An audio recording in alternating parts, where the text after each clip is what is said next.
पिछले एपिसोड में हमने देखा था कि डुयान ने युकिन और टैन यू की शादी को रोक दिया था। अब युकिन टैन यू को बचाने के लिए डुयान को सुसाइड करने की धमकी देती है, जिसके बाद डुयान टैन यू को जिंदा छोड़ने के बदले में युकिन को उसके साथ चलने का प्रॉमिस मांगता है। अब युकिन के पास टैन यू को बचाने का कोई रास्ता नहीं होता, क्योंकि अगर युकिन डुयान के साथ जाने से मना कर देगी तब डुयान टैन यू की पूरी फैमिली को भी मार देगा। इसलिए अब युकिन को डुयान की बात माननी पड़ती है। इसके बाद डुयान टैन यू को सोल एंड इमोशन फॉरगेटफुल पील दे देता है और उसे छोड़ देता है। यानी कि जब टैन यू होश में आएगा तब उसे युकिन के बारे में कुछ भी याद नहीं होगा। यह जानकर युकिन बहुत दुखी हो जाती है, लेकिन अब वह कुछ भी नहीं कर पाती और बेहोश हो जाती है। इसके बाद डुयान सभी को वार्निंग देता है कि अगर आज के बाद किसी ने भी युकिन का जिक्र किया तब वह पूरे वेन्यू सिटी को बर्बाद कर देगा। यह सुनते ही सब डर जाते हैं और उसकी बात मान जाते हैं, जिसके बाद डुयान युकिन को अपने साथ लेकर वहां से चला जाता है। अब टैन यू भी बेहोश पड़ा होता है और होश में आने के बाद उसे युकिन के बारे में कुछ भी याद नहीं होता। जब वो अपने पेरेंट्स को दुखी देखता है तब कहता है कि आपको घबराने की कोई जरूरत नहीं है, 1 महीने बाद मैं लियू और सीतू फैमिली दोनों को देख लूंगा। इसके बाद टैन यू मेडिटेशन करने के लिए पवेलियन में आ जाता है।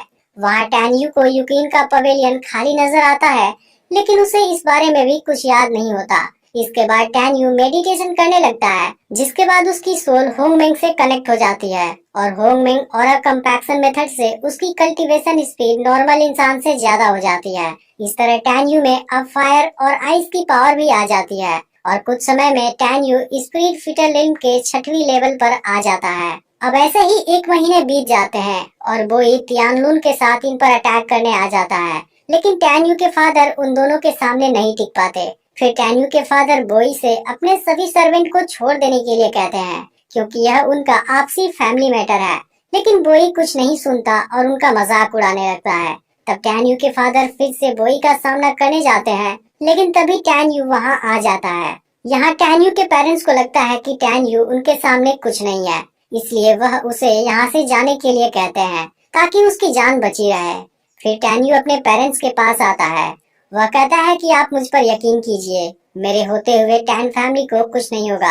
इसके बाद टैन यू बोई और तियानलुन के सामने आता है और कहता है कि आज यहाँ से कोई भी जिंदा नहीं जाएगा। यह सुनकर तियानलुन गुस्से में उस पर अटैक करने वाला होता है, लेकिन फिर जियानाम उसे रोक लेता है। उसे लगता है कि वह खुद 7वीं लेवल पर है, इसलिए 6वीं लेवल वाले टैन यू को आसानी से हरा देगा। लेकिन फिर जब टैन यू से उसका सामना होता है तो जियानाम उसके सामने नहीं टिक पाता और उसकी पावर से हैरान हो जाता है।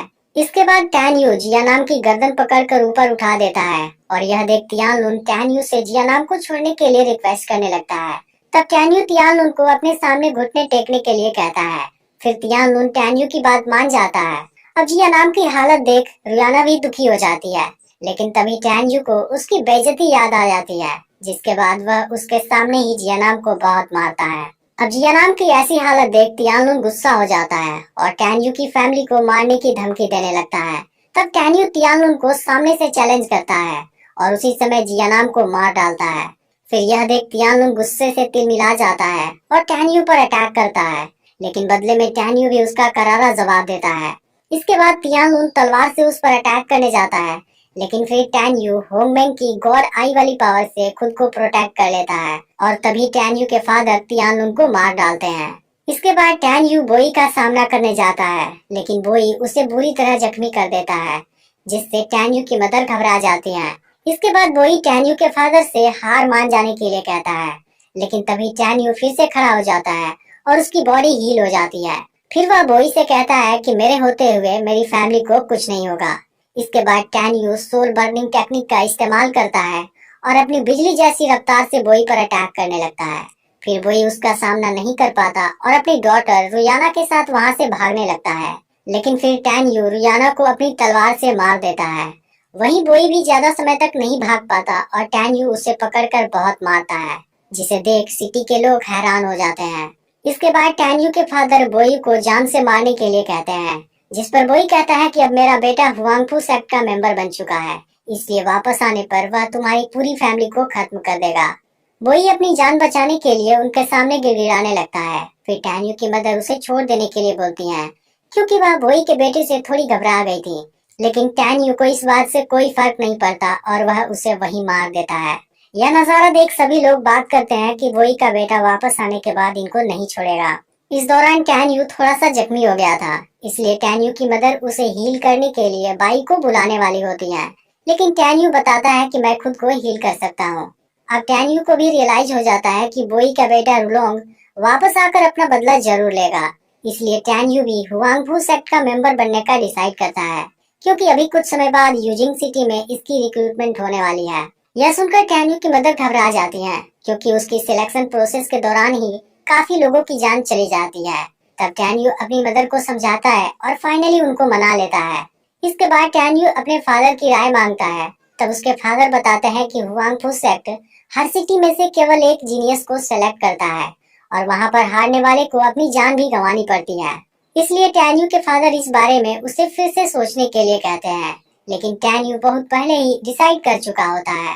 तब उसके पेरेंट्स उसे ब्लड स्पिरिट लॉयन देते हैं, जो इसे वहां तक ले जाएगा। इसके अलावा टैन यू की मदर उसे 10,000 स्पिरिट कॉइन्स देती है, जिसे वह सेक्ट के अंदर यूज कर सकता है। फिर लास्ट में टैन यू के फादर उसे अपनी तलवार दे देते हैं। इसके बाद टैन यू अपने पेरेंट्स का आशीर्वाद लेता है और ब्लड स्पिरिट लाइन पर अपनी जर्नी के लिए निकल जाता है। इस दौरान टैन यू अपनी स्पिरिट की एक और लेवल को बढ़ा लेता है और 7वें लेवल पर आ जाता है, जिसकी मदद से वह 9वीं लेवल तक के दुश्मनों को भी हरा सकता है। अब फाइनली कुछ दिनों के बाद टैन यू उस जगह पर आ जाता है जहां पर हुआंगफू सेक्ट के लिए कंपटीशन होने वाला है। इसके कुछ समय बाद वहां पर हुआंगफू सेक्ट की एक मैसेंजर आ जाती है, जो दिखने में एक परी के जैसी खूबसूरत होती है और वही यहाँ आए हुए कैंडिडेट्स का टेस्ट लेने वाली है। उसे देखने के बाद टैन यू भी उसके बारे में सोचने लगता है। असल में इस मैसेंजर का नाम मेंगई होता है और सिटी का मेयर उसका वेलकम करता है। फिर मेंगई सभी को बता देती है कि यह कंपटीशन केवल एक राउंड का होगा और इसमें जो लास्ट तक बना रहेगा वह हुआंगफू का मेंबर बनने के लिए क्वालिफाई कर जाएगा। इसके अलावा मेंगई सभी को वार्निंग भी देती है कि हुआंगफू का मेंबर बनने के लिए एक भारी कीमत चुकाना पड़ता है, इसलिए अगर कोई चाहे तो पीछे हट सकता है। लेकिन वहाँ आए हुए सभी स्टूडेंट्स कंपटीशन के लिए रेडी हो जाते हैं। इसके बाद मेंगई इनके सामने आइस फायर स्पिरिट टाइगर को उतार देती है और वार्निंग देती है कि इस दौरान कोई भी वेपन यूज नहीं करना है। इसके बाद कंपटीशन शुरू होता है और आइस फायर स्पिरिट टाइगर सभी के ऊपर आइस फायर का प्रेशर बरसाने लगता है। अब यहाँ मौजूद लोग इस सिटी के 2 यंग मास्टर के बारे में बात करने लगते हैं, जो इस स्पिरिट फीटर रिल्म के 9वीं लेवल पर हैं। तभी इनका ध्यान टैन यू पर जाता है, लेकिन इनको नहीं लगता कि वह इसे क्वालिफाई कर पाएगा। अब कुछ समय के बाद बहुत सारे कैंडिडेट्स हार मान जाते हैं। इसके बाद टाइगर आइस फायर की पावर और बढ़ा देता है, जिसमें अब केवल 4 कैंडिडेट्स बचे होते हैं। फिर सिटी के दोनों यंग मास्टर अपनी स्पिरिचुअल पावर से इसका सामना करने लगते हैं। वहीं टैन यू को इस बात से ज्यादा फर्क नहीं पड़ता, क्योंकि उसके अंदर खुद होंगमेंग की आइस फायर स्पिरिट है, जो किसी भी आइस फायर स्पिरिट का मुकाबला कर सकती है। अब मेंगई भी हैरान हो जाती है, क्योंकि इतने प्रेशर में 7वीं लेवल वाले स्पिरिट फीचर रिल्म का टिक पाना नामुमकिन है। तो इसका अगला पार्ट भी बहुत ही जल्द अपलोड होगा, तो इसलिए चैनल को सब्सक्राइब करके नोटिफिकेशन को ऑल पर सेट कर लेना।